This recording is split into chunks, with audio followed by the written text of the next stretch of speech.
My name's Natalie, and I was able to intern at Senator Tim Kaine's office.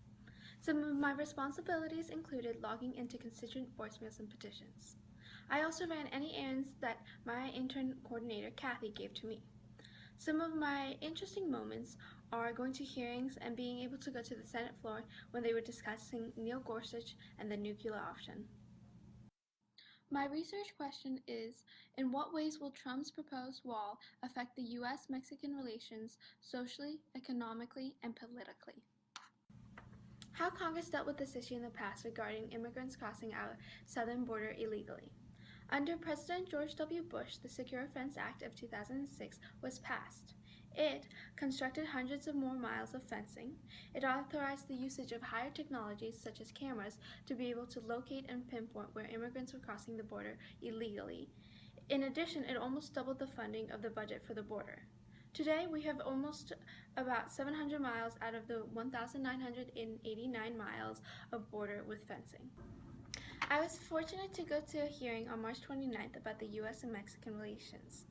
It was hosted by the Subcommittee of the Western Hemisphere, and Senator Tim Kaine is a part of this committee, so I was able to go see him and hear his thoughts about the proposed wall.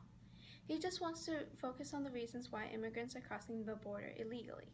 Such reasons include the illegal narcotics trade, the violence referring to the many gangs, and the weakened economy. Many illegal immigrants are crossing the border for work and are sending money back to their families in Mexico. How effective is congressional response on this issue? We currently do not know if the wall is even going to be built.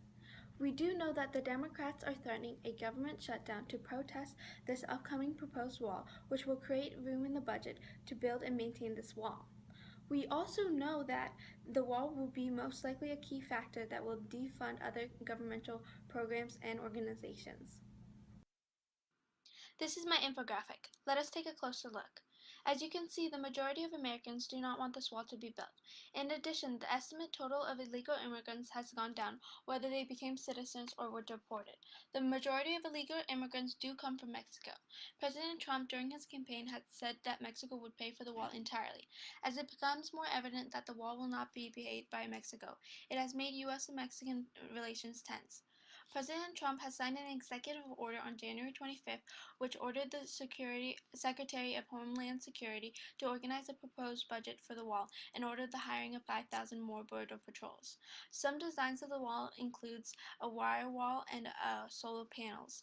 Mexico is the U.S. third largest trading partner since it has only 45 free trade agreements, while the U.S. only has 20. This wall has created tension, especially since it will be a main issue during the upcoming Mexican elections.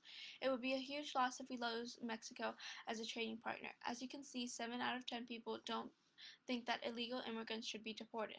The main issue is what to do with them, whether they should become citizens or have visas.